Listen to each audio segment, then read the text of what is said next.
Okay, we'll call the Central Oklahoma Transportation and Parking Authority meeting for October 5th to order. As the Secretary of the Trust, it's my duty to do so in the absence of the Chairman or the Vice Chairman. However, our first order of business needs to be electing a Chairperson pro tem. So, I would move to make Councilman Greenwell, Trustee Greenwell, the Chairman pro tem. Second. Get a vote on that? Aye. Aye. All right, there you go.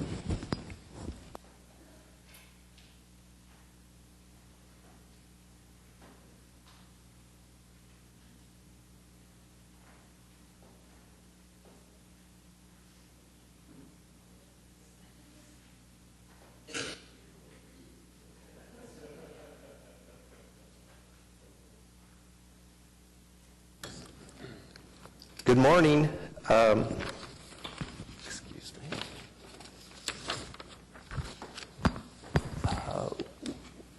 Item number 2 is items from the chairman, and we have Mr. Brian Comer with HNTB here to make a presentation to us, and it relates to an item in section 6, items for individual consideration, items D. So, Brian, thank you for joining us, and we're very interested in your report.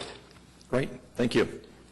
So, HNTB is excited to start this project for the Northwest BRT. The multimodal concept plan, many of you obviously are familiar. There's been a lot of work done. And this is taking this into the next phase, which would be the NEPA clearance. So the HNTB team is comprised of also HAF associates and Cox McLean. Many of you may know Danny O'Connor, who's worked with HAF, and he's been working, he's actually lived and grown up on the Northwest Corridor, and he's done a lot of work with the BUILD grant, and it was important that we get local team members on the project. I should also mention that HNTB just moved into our new office on Robinson, and it was very important that we selected a location that was good proximity to the streetcar line. So it's our intention, hopefully with the Northwest Corridor and the connection with the streetcar, that we could obviously offer that to future employees or people that want to come to our office in the downtown location. And we also have Cox McLean on the team as well, because this is for environmental clearance, and it was important that we had folks who knew the process and that had a good relationship with the State Historic Preservation Office, because this is an important component of the environmental clearance. HNTB, if you're not familiar with our work, we do a lot of transit work. I work mostly on BRT projects, but also streetcar projects, and we've recently completed this project for 10 similar projects in the Central States region. So even just looking here, kind of at our local region, most recently Prospect Max in Kansas City, which we did the environmental on. That was a documented categorical exclusion. We see the same for the Northwest Corridor, but that was important for us.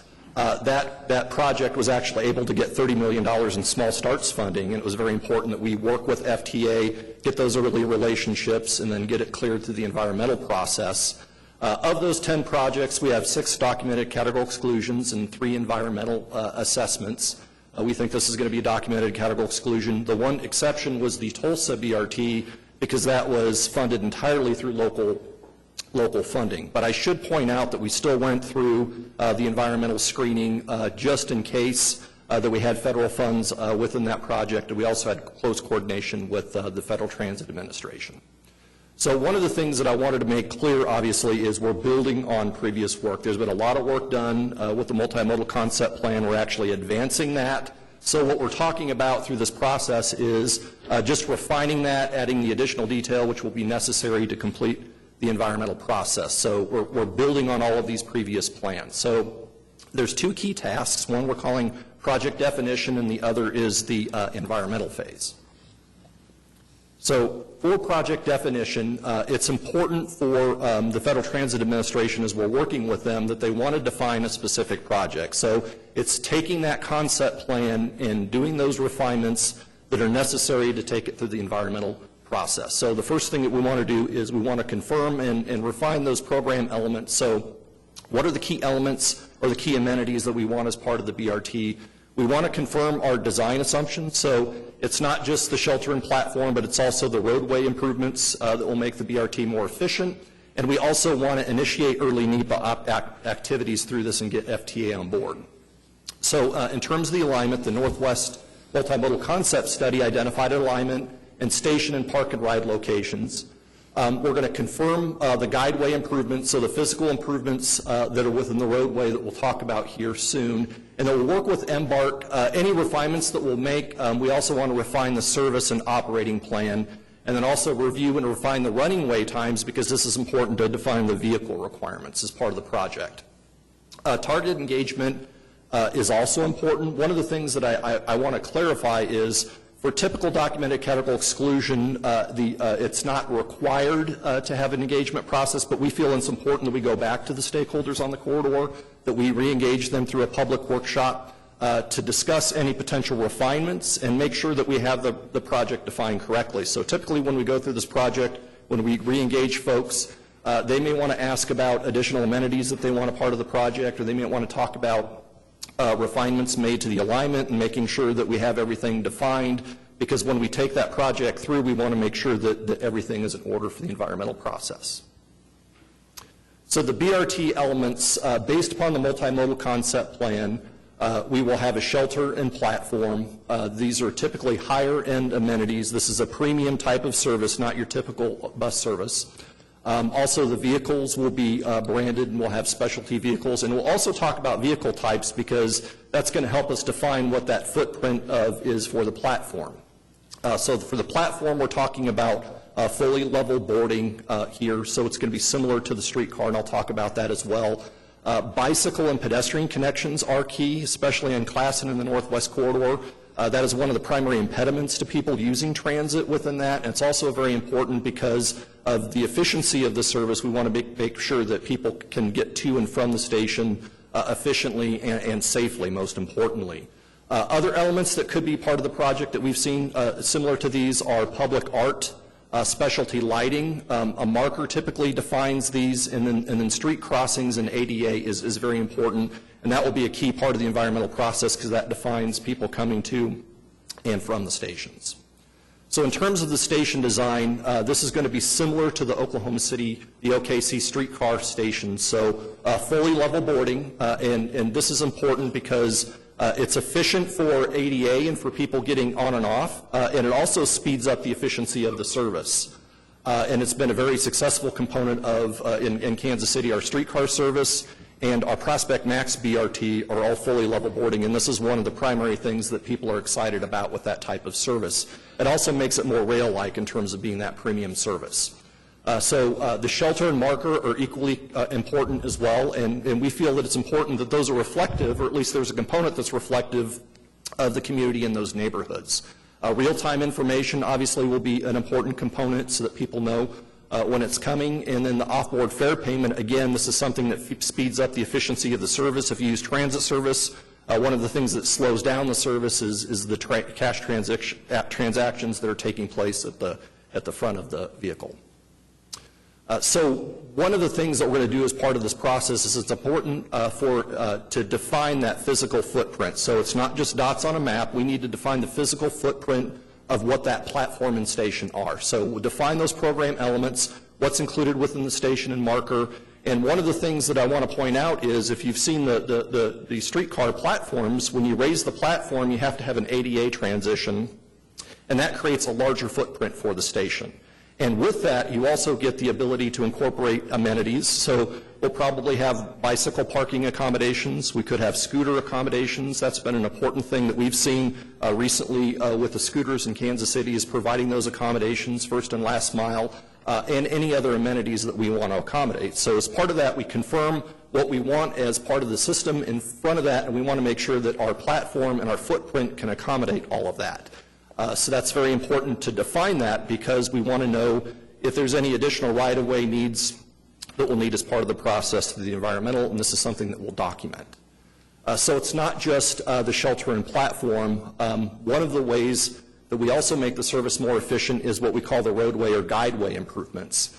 So these could be dedicated bus bays, and this is very important so that we make sure that we have a safe accommodation, that we also make the service efficient. So if you can imagine, if you drove on Classen or the Northwest Corridor, there tends to be a lot of traffic and there tends to be a lot of tie-ups. And we're never going to make the transit service completely as speedy as the vehicle because we have to make stops, but we want to make it as efficient as possible, and these guideway improvements help us do that. Queue jumps at the lights or intersections where we could give a dedicated lane to the bus so that it could get ahead of traffic. Transit-only lanes are what we're going to look at in segments, and then also business access and transit lanes, which again, this is a dedicated segment for the vehicle that could be shared by traffic that's turning, but essentially these are just dedicated bus lanes or bays that we could have to give the transit service a more benefit in terms of travel time and getting through the service. And we feel that these are critical, especially at the choke points on Classen and the Northwest Corridor. Pedestrian and bicycle connectivity are important to any service because first and last mile is key. So it's not just of getting people to and from the station areas, but we want to make sure that they have the ability also to get through that first and last mile to their final destination. And just walking and driving Classen in the Northwest Corridor, this is something that's going to be a significant part of the project, is making sure that we have safe accommodations to and from the station. A lot of times within these services, we talk about what is your experience at the station, but the to and from the station is just as important in terms of that service for that. And there's already been a lot of work that's been done. We're going to build on the Bike Walk OKC, and we say bicycle and pedestrian connectivity, but you could think of scooters and other types of modes that are going to be coming in that we need to make sure that we're able to accommodate with this. So this is also front in mind as we're going to be defining the project in terms of what those improvements are. So in terms of environmental, why is this a wise step? So first of all, it's important if we're going to have any sort of federal funding within the project that we do this environmental step and have this cleared through FTA through a documented categorical exclusion, because if we don't, that could preclude having any sort of federal funding in the project. And that's why on a vast majority of these projects, it's a wise step to take this early on, because it preserves your ability to get federal funding within the future, and it also provides the opportunity to get FTA engaged early on in the process and the community involved in the process to define what those project elements are, and it also helps advance the project to preliminary design and final design in the near future. So what FTA is really looking at is not just dots on a map, but they're looking at us to define an area of potential effect. So this would be areas that we need for park and ride facilities, station locations, and guideway improvements. And we actually define this on a physical map. And then we perform a number of types of analyses. So the first one is what we call Section 106, and that's historical. So there are some historic properties that we'll have to clear through the Section 106 process. But first we need to define if there's a potential implication with the station location or one of the roadway improvements. Parks and open space through Section 4F as well. Same type of thing. And then we also look at utilities and noise and other potential impacts, and we documented all of this through the environmental process, and we're looking at this being what we call a documented categorical exclusion, because most of this is going to be within the existing right-of-way. There might be a few locations where we'll need some easements or some additional right-of-way, and there also might be some park and ride locations. Now with park and rides, sometimes we'll get a lease agreement from the property owner, so that's typically not a property acquisition, so we could document that as part of that. So it's really documenting that there aren't any significant impacts, and if there are, how we're mitigating those or how we're working with the property owners in terms of defining those physical improvements. So in terms of the approach, we typically like to do this fairly quickly. We're suggesting to do this within 60 days for the project definition and 90 days for the environmental process. We get FTA involved early on. So we've worked with FTA Region 6 staff on similar projects, and they like to be involved early in on the process so that they could get buy-in on the requirements and also the technical analysis in our approach. We also have rolling submittals and concurrent reviews. We don't do all of our work and turn it in at the end. We have them actively involved throughout the process to get their input, and this is important for getting the project done in a timely manner. So in terms of schedule, We're looking at kicking off, here in late October, early November, with a project definition workshop where we'll define and refine those elements, and then get involved with the stakeholders and the public in terms of defining specifically what's a part of the project. And then once we have that defined, we will go through the environmental process, and we're looking at wrapping that up in March. So we intend to have an approved documented categorical exclusion at that time that will allow the city and Embark to move forward, to the next steps of the project. So with that, I can open it up to any questions you might have. Thank you. Any questions? Okay, thank you very much. Okay, Appreciate thank it. you. We're Thank excited. you. Next item is item number 3, citizens to be heard. Are there any citizens to be heard? All right. Item number 4 is the approval of minutes. Second. Thank you. I'm going to turn on the voting machine, and let's see. Yeah, James doesn't have one. Yeah, we'll just do a voice vote. All those in favor? Aye. Any opposed? Thank you. Next is the consent docket. First of all, we need to pull item D from the consent docket. Do we need to do anything as far as voting to pull something? Okay. Need to defer the motion, defer item D.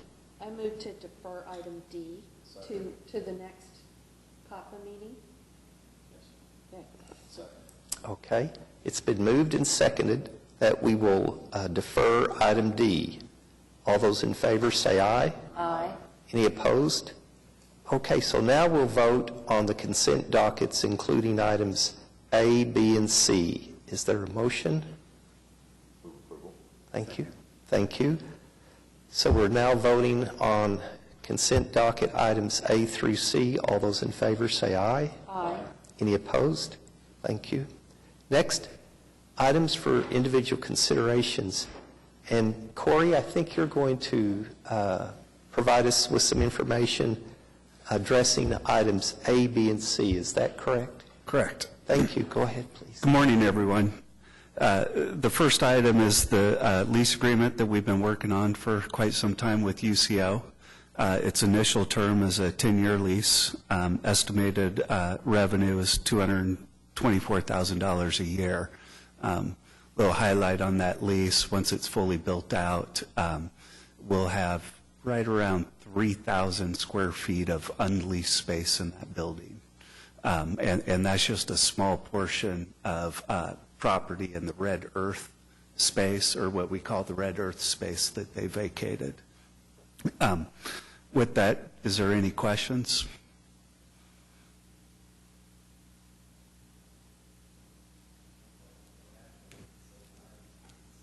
All right. Item B. During our due diligence for the garage, we found some asbestos-containing material was found in that vacant space. We obviously need to take care of that before we start the project. The estimated budget is just over $153,000. Approximately $33,000 will go to the management company that will make sure everything gets taken care of correctly. And then the lion's share will go to the contractor that removes the product.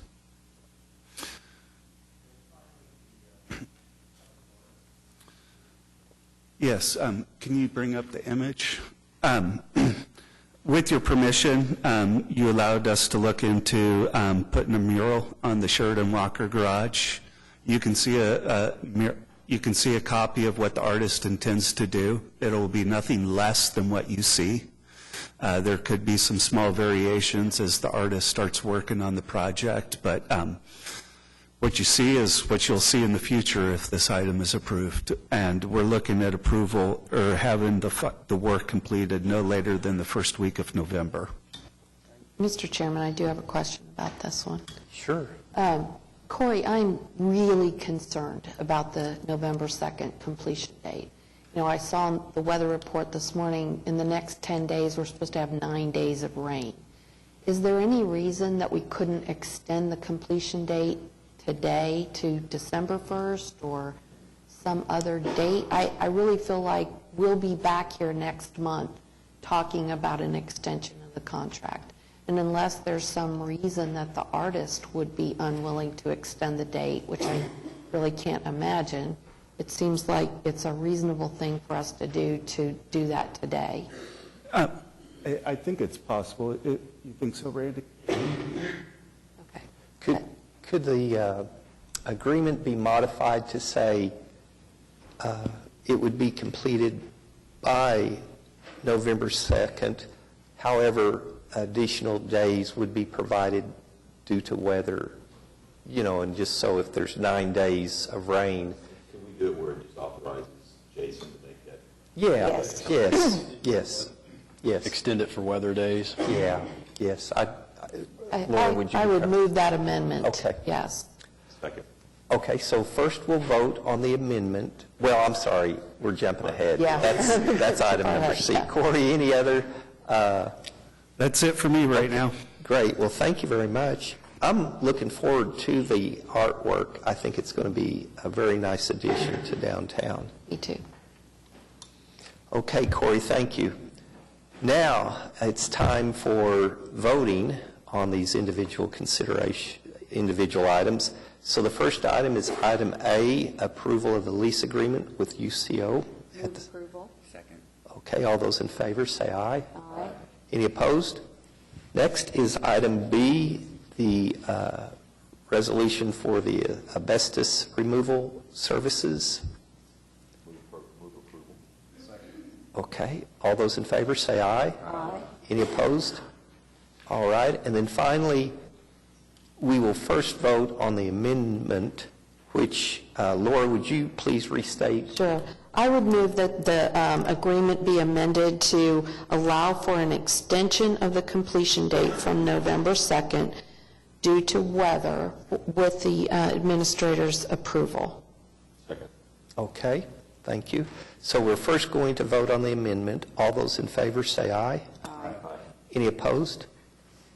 Okay, thanks, Laura. Now we'll approve the actual agreement. Move approval. Second. Thank you. All those in favor say aye. Aye. Any opposed? Thank you. Now, Jason, I think you were going to share some information on items D and E, I believe. Yes, item D, we just heard from HNTB Consultant Services in terms of the scope and what their tasks are related to moving the Northwest Corridor BRT project forward. But just a few additional details on our selection process. I thought it would be important to let the trustees know that we actually, of course, used a competitive selection process to get to this point where the selection committee has recommended HNTB. We used the city's process for selecting architects, engineers, and planning consultants.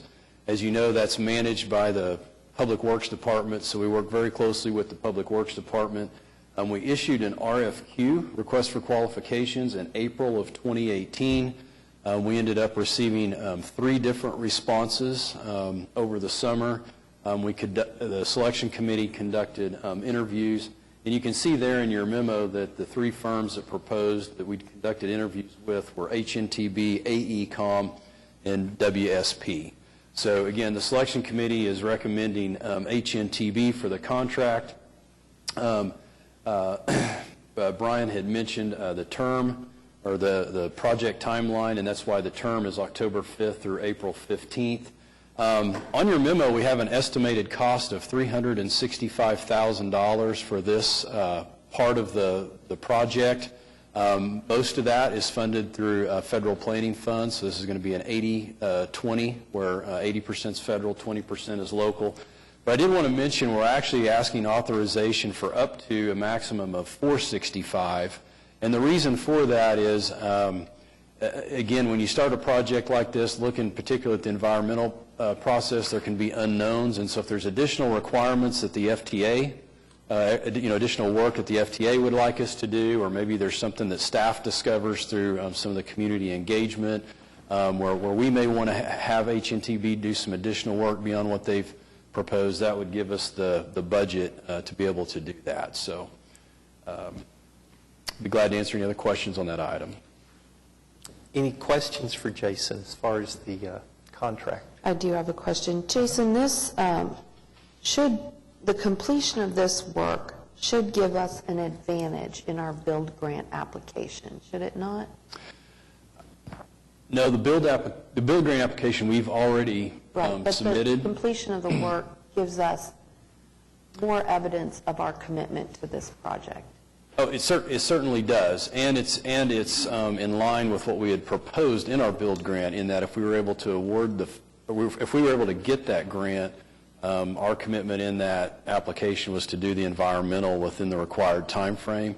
But the other thing it does is, aside from the build grant process, it does definitely set us up and give us an advantage in terms of capital improvement grant programs, other grants that are available through the FTA, where this is actually a required part of the process to be even accepted for consideration. So yes, very advantageous in that regard. So when are we expecting to hear about the build grant?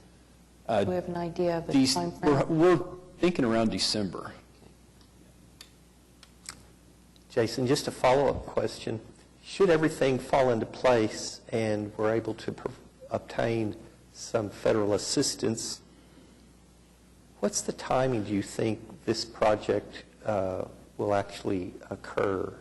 Like, Yeah, I believe we are looking at 2022, 23 for project launch. Yeah, 22. So now, granted, we're really early in the planning process, and those things can move. Yeah. But yeah, we're looking for 2022 if everything lines up as we hope. And I should mention too, this project, although we're taking the lead on it, we've received a lot of help from Public Works and planning. Yeah. And as we work through this process, planning in particular will continue to be involved heavily in this. Yeah, well, I'm excited about it, and I hope it works out well.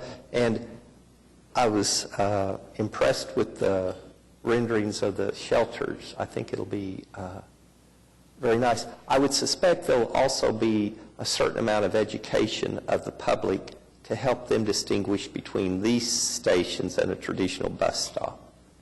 Yeah, there will be. And I'm confident by the time we finish our education process with the streetcar, we'll have no problem communicating the advantages and the nuances of BRT to our community as well. Great, thank you. Okay. Can I ask? Yeah, please. In the presentation, there was a mention of historical sites that we're looking at that might be needing to be removed. What are we talking about? And So let me clarify. So if they're historic properties or even historic eligible, like, for example, the Gold Dome, if you're familiar with the Gold Dome, visual is a component, the visual aesthetic of the corridor. So the State Historic Preservation Office will actually want to see what the stations look like. Even if they're within the right-of-way, if they're within the sight line, they just want to make sure that the aesthetic fits within the neighborhood or the area. So if there's any historic areas, we just want to make sure that that's coordinated. And typically when we work with SHPO in Omaha, when they saw it, they said, oh, it's kind of like street furniture. So they kind of understood what the project was about, because typically the State Historic Preservation Office doesn't do these types of projects. So it's important to educate them and then also show them what the visual aesthetic and how this fits in with the neighborhood, if it's a historic neighborhood or like the Gold Dome. yeah, that's smart. That's really, Yes. I'm glad you all are doing that work, because the people along that corridor, Classen and Northwest Expressway, those neighborhoods, love their history. Exactly, right. So it's important, and there could be elements that are reflected in the markers or the station components that are reflective of that neighborhood. And it's important that we talk with them and incorporate those types of features in the system. That's great. Thank you. Yep. Any other questions from the trustees? Okay, let's vote on item number D, the approval of the contract. Move approval? Second. Okay, all those in favor say aye. Aye. Any opposed? And I apologize to say that we're going to vote for approval. I should just say we're going to vote. So item number E. Jason, did you want to? Yeah, just a few Yeah. things on item E. So this is award of contract to Staple Gun for marketing and development services. You can see there our estimated cost is $350,000 annually, and that is spread across all of our family of services, so all of our different transit modes and including parking. I did want to just point out that, again, we used a competitive selection process to get to this point. We advertised for an RFP on August 17th and August 24th. You can see in your memo there were actually 5 different firms that responded. And the way this RFP was structured, we advertised for marketing and development services and public relations.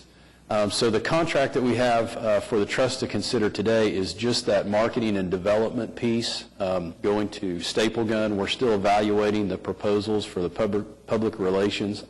I also wanted to mention that Trustee Bickham served on the selection committee, so thanking her for her assistance in getting us to this point as well.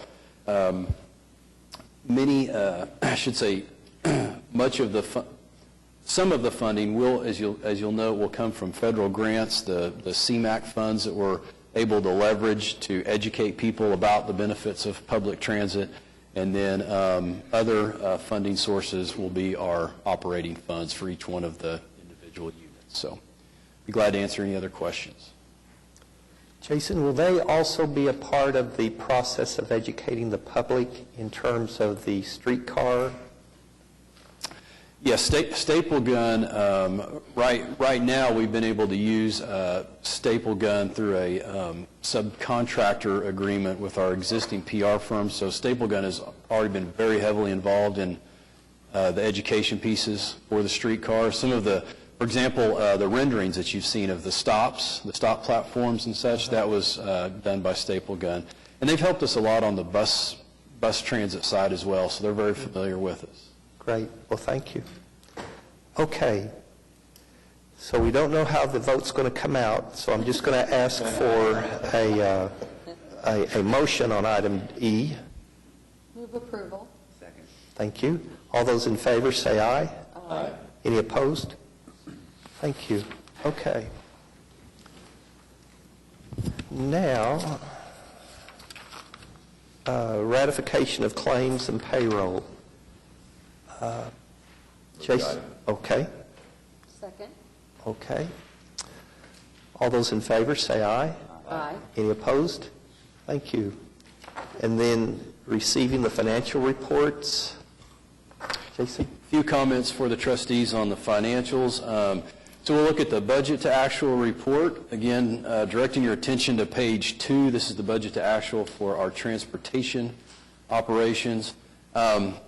This report is just through 2 months of the fiscal year. You can see if you look at our overall revenues and our overall expenditures, they're either right on track with budget or, in case of our expenditures, just below what we had budgeted through 2 months of the fiscal year. So we'll go into a lot of detail. Would point out a couple of variances on the revenue. Our fare box revenue is coming in at about 88% of what we had expected. However, that shortfall of revenue is partially offset by our fare media sales coming in slightly over what we had projected. Also direct your attention to the federal grant revenue. Through 2 months of the fiscal year, we're right about where we had expected to be on our reimbursements. But do just want to let the trustees know that we're going to see those reimbursements taper off considerably for September and October financials. Because there's a time during the fiscal year where the FTA essentially they kind of shut down their grant management system for those reimbursements, and so we didn't get a reimbursement draw in before that time period occurred. So there'll be just kind of a timing thing over the next couple months, but we will finish the year much closer to budget than what we're probably going to be seeing in the upcoming months. And then again, on the expenditures, just pointing out our personal services, we're at 98% of our budget, still under what we had anticipated, but it's a little bit higher than what we generally find this time of year. But again, we've been aggressively recruiting and filling positions in anticipation of Sunday service. And so we look forward to our November meeting where we can come and actually present a report or an update to the trustees on kind of our progress to date on setting up that Sunday service. And I tell you, it's a good time to recognize our employees for all they have contributed to that recruitment process. We've received a lot of referrals from our existing employees to fill some of those vacant positions to get ready for service expansion. So on page 3, looking at our parking operations, again, I mentioned this last month, but our monthly contract revenue is about 88% of what we had budgeted, or $108,000 under what our target was. And again, that's due to losing a large parking customer in the Santa Fe parking garage. Looking at the expenditures, parking garage operations, you'll see expenditures to date and budget to date are virtually zero. You'll see a similar situation when we look at streetcar. And again, just as a reminder to the trustees, because these reports are on a cash basis, we basically receive the services, for example, from Republic in July. We get the invoice for July services sometime mid-August, and so a lot of times it's September before we actually, that expenditure hits our cash balance, even though it's been accrued. So and for the September financials, you'll start seeing some expenses in that category. Looking at the river cruise operation, again, revenues and expenditures are in line with budget, and similar situation on Spokies, with the exception of the expenditures. Again, just because of the timing of paying some of those invoices at the first of the year, you'll notice the expenditures for services and fees and contract operations are under budget. But again, it's a timing issue, and we'll get that caught back up. And then looking at streetcar operations, again, through 2 months of the fiscal year, you can see the streetcar operations line. We have no expenditures recorded, but we expect that to change in September as some of the invoices that we're processing and paying for Herzog Transit Services begin to be accounted for in our budget to actuals. So with that, I'll be glad to answer any other questions on the financials. I just have a quick question. Looking at the parking, I noticed that the transient numbers were looking really good. Like we're hitting not just our target, but exceeding it. And it just kind of made me wonder, do we have any data on, I don't even know how we would know this, but on from where in the metro, in the city, people are driving to park in those garages? No, I mean, we could look at the data, transient parkers by garage, but where their trip originates. Yeah, that's a shame. We do not know. Do we have information about events, though? Do we keep information about the types of events? So we could get some idea of why they came, but not necessarily where they came from.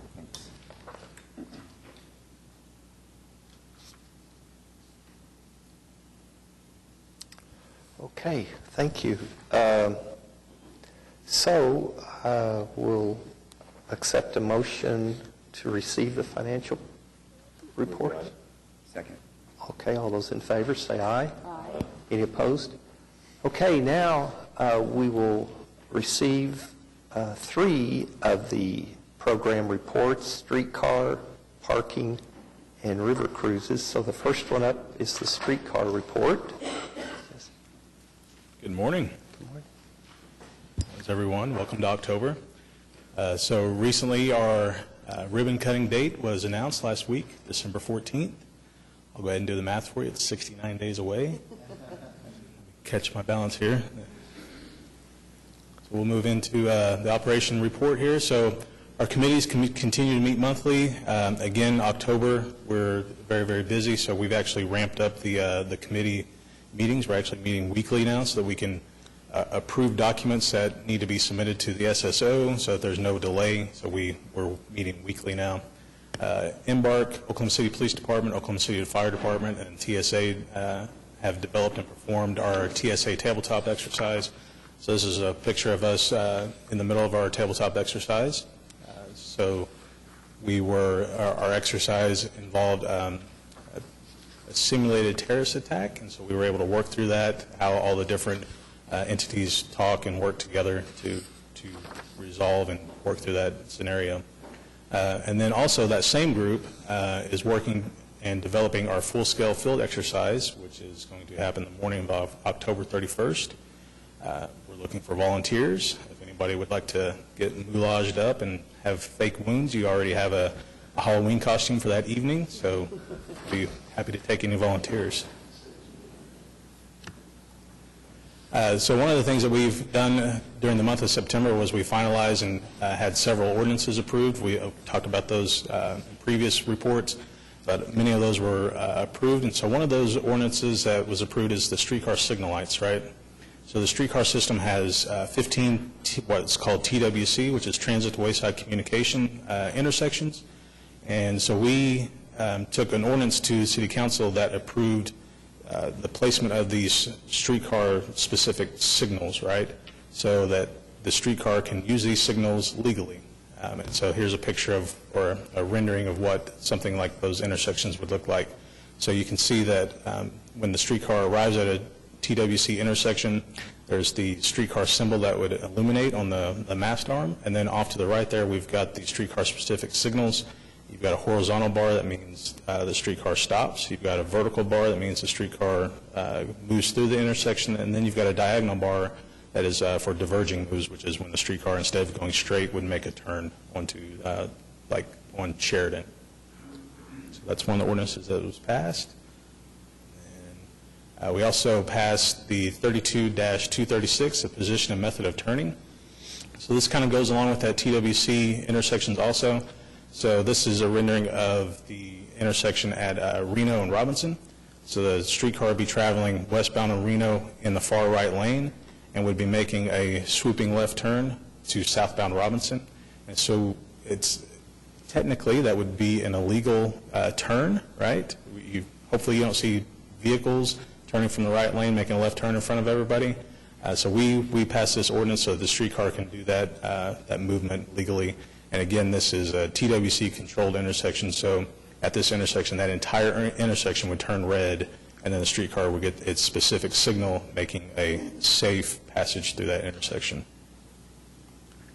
And then we also passed 32-99, vehicles parked in prohibited zones, so vehicles parking like on the tracks or not in a loading zone or something like that, that gives us the approval to call the Oklahoma City Police Department to have them removed from the tracks, so we can maintain passage. And then 32-96, this was approved on September 11th. We've talked about this several times. This is the ordinance that allows us to call the Oklahoma City Police Department to have a vehicle towed if it's crossed over the white line and holding up the streetcar system. So we are moving into, so we are continuing to work with the MAPS department to submit our SSO responses to our readiness review that was held in July. We're hoping to have all of those submitted here in the next couple of weeks. And then also, if you've got the announcement, we're looking to start doing some systems integrated testing. We're wrapping up our integrated testing in Bricktown, and we're moving to the downtown loop. On the side there, there's a list of some of the integrated testing that we'll be performing in the downtown loop. I can go through a couple of them if you want. I'll hit on a couple of our favorites. The streetcar clearance, so we'll be taking a non-powered streetcar through the downtown loop, checking clearances with platforms, trees, any overhead obstructions or anything like that. So this picture here is us taking what's called the clearance cart. So before the streetcar ever gets out there, we take this mock-up of the streetcar, do the entire downtown alignment, checking for any issues that may come into contact with the streetcar. We did that, I believe, a week and a half ago, and so we're working on getting, there was a few trees that reached over into the alignment, so we're working with the Parks Department to get those trimmed up so that we don't scratch our pretty new streetcar, right? And then this is a video of, before you play it, of us doing a re-railing exercise at our storage and maintenance facility. So what's happening here is before we ever go into operations, we want to test all different scenarios, right? So we're testing there's always a potential for a derailment with a streetcar. Anything on rails, there's always that potential. So we wanted to test what would happen if we had a derailment in the yard. Because we have ballasted track in the storage and maintenance facility yard, there's not the ability to get a crane right up next to the streetcar, so we wanted to contract with Belger, and they have one of the larger cranes, and so they actually set up on our fire access lane and reach all the way across our yard and perform this re-railing exercise. So what happens is the crane will actually lift the streetcar, move it either side of the rails, set it down, and then come back and set it back on the rails. And so this is a quick little time-lapse video of that happening. And this is how fast we were. This whole procedure took about 45 minutes. Took a little bit longer to actually set up than it did to actually do the procedure. You can see everybody checking all the clearances, making sure everything is perfectly safe before lowering the streetcar back down so that there's no damage to the streetcar or the rail or people working on the streetcar. So that's them moving it back and forth and working to set it back down the rail. Brookville was present during this, so they helped us make sure that they helped train the specifics for that streetcar, make sure that there was no damage to the streetcar during the lifting maneuver. So, pretty exciting stuff. So Jesse, in the event of a derailment, would we have to contract with that same crane operator to come set the car back on the tracks? Will we have a standing contract with them so we can get a good response time? You bet. So Herzog has a standing contract. Herzog Transit has a contract with Belger. They had met all the insurance requirements. So Belger will be our contract for in the yard. But we have other options out on the alignment because it's a track that's embedded in the ground. So we can actually contract with some of our towing companies. And they can come out with one of their aerial lifts that they have, their tow trucks, and be able to do that re-railing exercise, or we could contract with Belger. Belger, for the yard there, they have a 2-hour window that they're supposed to respond, and then Farrington, they've got their 10-minute response time for the buses, and they're going to maintain that same response time for the streetcars. Great. And we're going to be testing the Farrington re-railing here in the next couple of weeks, preparing for our field exercise. And so we've also been working with the Cox and Chesapeake management groups to work out how the streetcar is going to operate through Thunder Alley, and then also on events that have buses bringing people into the Cox or the Chesapeake Arena. We worked out procedures with them to make sure that they don't park buses on the streetcar alignment, holding up the streetcar alignment. So real quickly, I'll talk about kind of what we have planned here. So Thunder Alley, through October, we're going to work with the Chesapeake Arena and simulate or manipulate our service so that we're wrap up before Thunder Alley happens. And then in November, because we have to start simulating service, we've worked with them, and so what's going to happen is Reno will shut down just like it normally does, but we've worked with Lieutenant George, and they will actually move the barricades for the streetcar to come through, and this happens normally everywhere where there's a streetcar, so don't get alarmed. What you do is you just ring your bell and move the streetcar very slowly through the crowd. People disperse out of the way. You get to Robinson, and then they close the barricades behind you, and then we move on with our service. And then for the Cox bus arrivals, what we worked out there is that buses will park, the first option is that they will park northbound on Robinson between Reno and Sheridan. Option 2 is that they'll park southbound on Robinson, and then option 3 is that they would actually park on Sheridan facing westbound. So all those options, they're never on top of the streetcar tracks, so it works out really well for everybody. They have a designated spot, and the streetcar can get through the areas easily.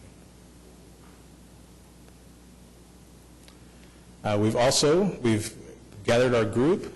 We've got a group of about 25, 30 people working on our grand opening plans and our ribbon cuttings, those types of things. So we were working with Oklahoma City Police Department to make sure that all of those scenarios are safe for everyone. We're working with city PIO, all of our PIOs, and working to get that plan put together. And then we are continuing to work with all of our entities, Embark, Herzog Transit, Public Works, Jacobs, and Traffic Operations to do our transit signal prioritization, integration, and testing in the Bricktown Loop. And so we're working through that process. And then operations. So you can see that we're really ramping up our operations. Our first 6 operators have reached all of their class time and seat time. Our 7 through 12 are wrapping up their class time. They'll be rolling into their seat time. And operators 13 through 16 start Monday. So we'll have our full staff starting Monday. And here's our roster, right? So from Avery there on to Troy, those are our new hires, and they just wrapped up their class time. Will be rolling into their seat time in the streetcars. And then again, we get the pleasure of hosting groups at the storage and maintenance facility, getting to show off all of our new toys. So we had this group here come by. They're part of the environmental services that help get grants for environmental work in Oklahoma City. So they came by and took a look at our streetcar system. So mainline track construction. So the Bricktown Loop is essentially complete. All they're working on now are punch list items. And so we're working with Herzog Stacy Whitbeck to schedule times that they do that so they're not interrupting the operations training exercises. And so we're working through those processes, getting those Bricktown punch list items wrapped up. Downtown Loop, so we're still shooting for substantial completion at the end of October. They just performed the last wire pull, and they're wrapping up construction here in October. This next slide here shows what's left. So they're essentially 99% complete. This graph is from 8/31. I will tell you that they are essentially complete with track installation. All the station stops at this point are completed, and all of the contact wire is up. So we are wrapping up construction. So hopefully, most of the major street closures are complete, except for if you see a streetcar out there testing for protection. Vehicles, so vehicles 1 through 6 have arrived. We're working, getting those accepted through the Brookville process. And then vehicle number 7, we're expecting it October 27th of this month. So it's getting close to being wrapped up there. That's it. Any questions? I have a question. So I understand we're doing all these wonderful educational efforts or videos on how to interact with the streetcar. As I've been talking to people, like outside of downtown and Bricktown and Midtown where the streetcar will go, it's like a mixture of excitement for it and then some trepidation, why doesn't it go here and there? And Sure.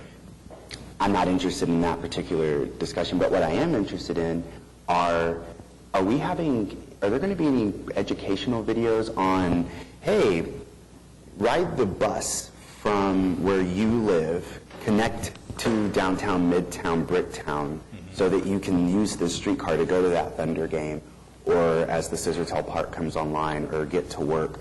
I'm thinking connectivity in terms of that. I'm just wondering, are we going to be doing any promotional items to get people thinking like, use the bus to get here, use your bike to get to the bus to get to the streetcar?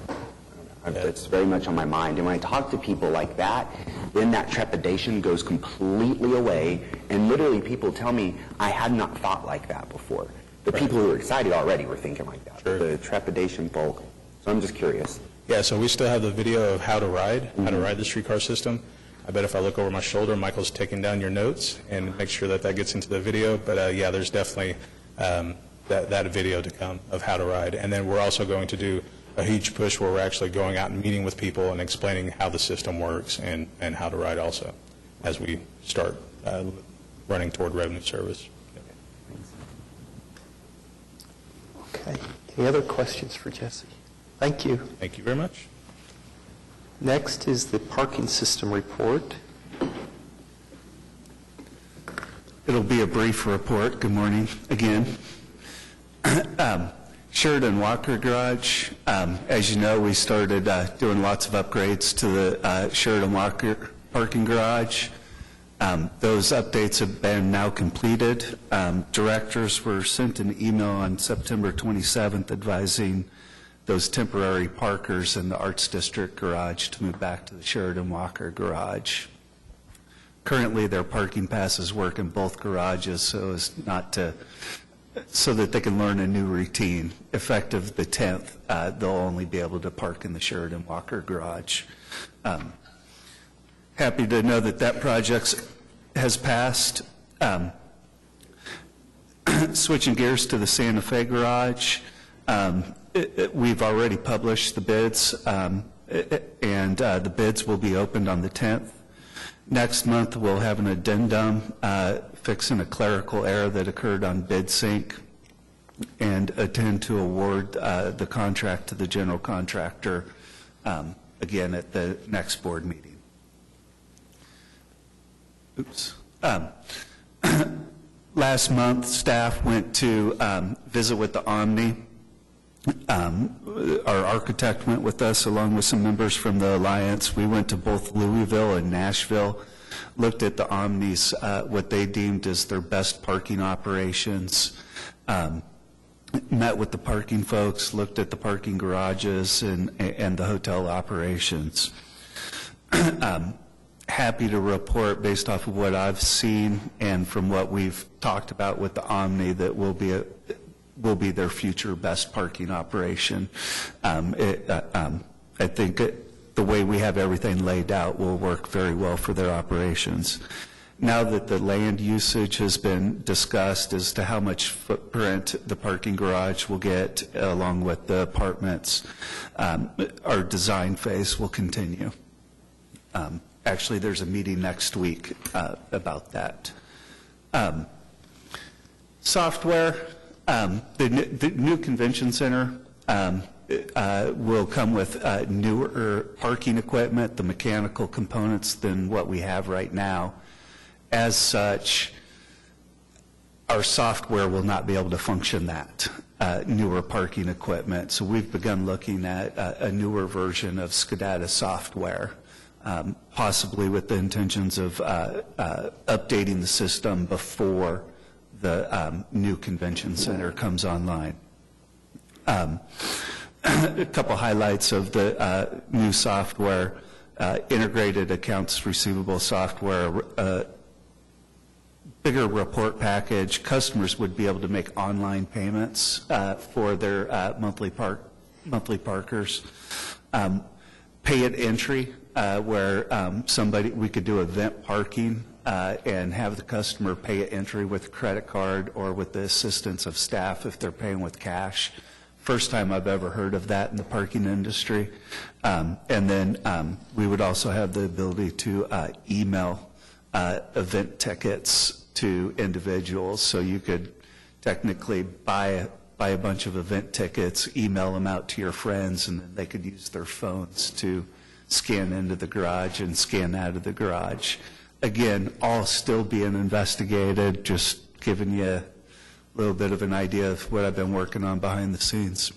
Any questions I can answer? Corey, thank you very much. Thank you. Okay, and then finally, the river cruises and Smokey's report. Good morning. So our ridership has suffered a little bit with the changing in our programming. One of the contributing factors has been the weather. We've had a lot of rain here recently. In the month of August, HMS was only able to complete 65% of service hours due to the weather, which had a significant impact on and this also contributed to a lower service riders per service hour, again, primarily due to the rainy weather that we've been having. On the upside, with the change in our programming, the elimination of evening ferry service and the addition of the river tour and the cocktail cruise, those higher revenue generating activities have gone up significantly and created a 7% increase in our overall revenue. Year-to-date charters, these seem to be consistent with prior years as they go up and down. It's about 2% above prior years currently. On August 4th, Discover Oklahoma came out for our History Comes Alive cruise with Mike Sheriff as a a drover. He objects to the word cowboy. Apparently cowboys were the villains. Drovers drove cattle. They came out and did a video. The video was aired on September 15th. If you missed it, you can go to their website and view the video there. It was a great cruise and a great opportunity. The video turned out very well. October is Haunt the River Month. This specialty cruise is the highlight of our services and the most popular event we have. They don't start until later this month, the second weekend in October, but out of 192 available tickets, there are only 26 left, and they're on Fridays. So you hurry if you want to go. The decorations have already begun, and our offices are pretty scary right now, too. Spokies continues to show increased ridership, though we will see a slight decline in September, probably due to the introduction of the scooters, but we're still holding pretty well on our ridership. The decline is just simply not significant. Jeannie, in that trips by month, does that include like your full moon bike rides and things like that? Yes. Okay. Yes, those would be the discounted trips. Yeah, it includes those as well. Trips by pass type. Our single best revenue generator is the single ride walk-up user. So we're very happy to see that that's the more popular option. 53% of our riders are not from Oklahoma. They're from other states, in some cases other countries. They're visitors to our city, and so this is why I'm sure that's such a significant number of our rides. The next best ridership is our monthly and annual pass holders. Those other passes, the Explorer's Pass, the 2-day pass, the 130-minute ride, most of those are promotional passes, half fare or a couple dollars off to get people encouraged in riding our bike share service. The Embark marketing staff promoted the anniversary of the introduction of our B-cycle equipment, which was on August 16th. And bicycle transit systems, these guys continually go out and stage bikes in front of public art and post provided on social media to demonstrate to people how it's much easier to get around and see the public art if you're on a bicycle rather than if you're driving through town. You're liable to whisk past something and miss it entirely. That piece on the left, I'm not sure many people have seen that one. It's on Sheridan, just east of E.K. Gaylord.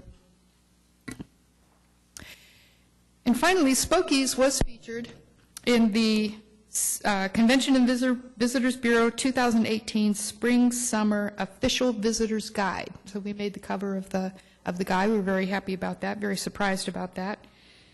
This is good because this is something that visitors pick up, and with 53% of our riders being from out of state, we think it's a significant contributor to our ridership. And with that, I'll be happy to answer any questions. With the scooters, so one of my really good friends, it was her birthday last week, and she's a runner, that's what she does a lot, and runs all over the city. And on her birthday, there she was on the sidewalk, and there was a scooter coming, this way toward her. And she let it go, but they almost collided. And then just about 30 minutes later, same story, different song, right? And this time she told him off. And she says, "Get off the sidewalk. You're not supposed to be on the sidewalk." Well, when I look at, the bike lanes and Spokies, and I think about the scooters, one of the things the scooters are really proving to me is that people do want to stop and look at that public art. They do want to be outside. They do want to move around all these different places. I'm just wondering, what are you thinking about? What kind of infrastructure will it take so that scooters and bikes can coexist? And not just, again, in this inner core, but, those scooters are showing up in Paseo now. And people are using them to move around the whole city. What kind of infrastructure will we need in terms of docks? Can there be joint docks between bikes and scooters? What are you hearing out there? What's that conversation? Well, there's a lot going on with scooters. There's an ordinance that's coming up next week. Bike lanes are important. Let me just say that scooters travel 15 miles an hour. A typical Spokie's bike is between 8 and 12 miles an hour. That's just typically, we have GPS, we put GPS on a bike, and we travel it around and saw people riding it and discovered that most people don't go over 12 miles an hour on a bike. Scooters are going about 15, so I think the bike lanes are really important to have for the scooters and for the bicycles. And I really don't see any problem with them coexisting. Yeah. We'll know more as we get used to having even more scooters out on the roads, but so far it hasn't been a problem for us. So I want to add to what Jeannie said just a little bit. You asked a question about coexisting docks. I think docks are yesterday's technology. I think what we're moving toward is a dockless situation, both for our own bicycle share system and the scooters and other private providers of bicycle share systems. The GPS locations, the apps that you can find them on will lend themselves to not needing the infrastructure that a dock implies. But there are many other infrastructure issues that we're trying to work on from the standpoint of our Bike Walk OKC plan and implementing that through our Better Streets, Safer Cities sales tax to make pedestrian and bike lane improvements throughout the area, but especially in our core where there is more demand for alternative modes of transportation. So we're a little bit behind, but we're trying to catch up with some of that infrastructure improvement. I love it. And what will the conversation be like for, there was a post recently, a woman had, she was like in a motorized wheelchair, and she was on the sidewalk. It wasn't here, it was a different city, but there was one of these scooters just like left there.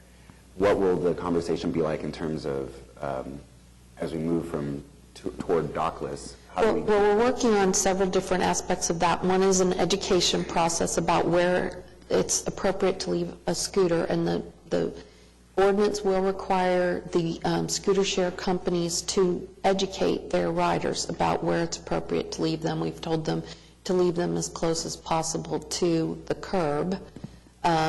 We have had some complaints from people who have mobility issues and are expecting to use those pedestrian facilities without obstruction. And so we do have provisions in the ordinance where the scooter company will be notified using the 800 number that's on the scooter, and they have 2 hours to remove it from a public location and 1 hour to remove it from private property. So we'll see how that works. Thank you. I will tell you our plan for Spokies, with the stations that we have, and we have 2 more that we're acquiring through ODOT at the Santa Fe Hub and at the Transit Center, will probably be the very last stations we ever order. Our next round of bicycles will be the B-Cycle Dash bike, which can be dockless or can be locked to any standard bike rack. This is what the system that they have up in Tulsa is what they're using right now. So they're testing it out. They're getting all the bugs worked out on getting that bike to be good, and we hope to be seeing some of those next year. Thank you. We do think the docks are important for tourists that come into town. It's very visible. They can walk up to a kiosk and check out a bike and not have to download an app. But I think for the tourist area, the very core here, it's probably, in our opinion, the only place we really need those. Thanks, Jeannie. Okay, items from trustees. Okay, well, we will call this meeting for adjournment. Thank you.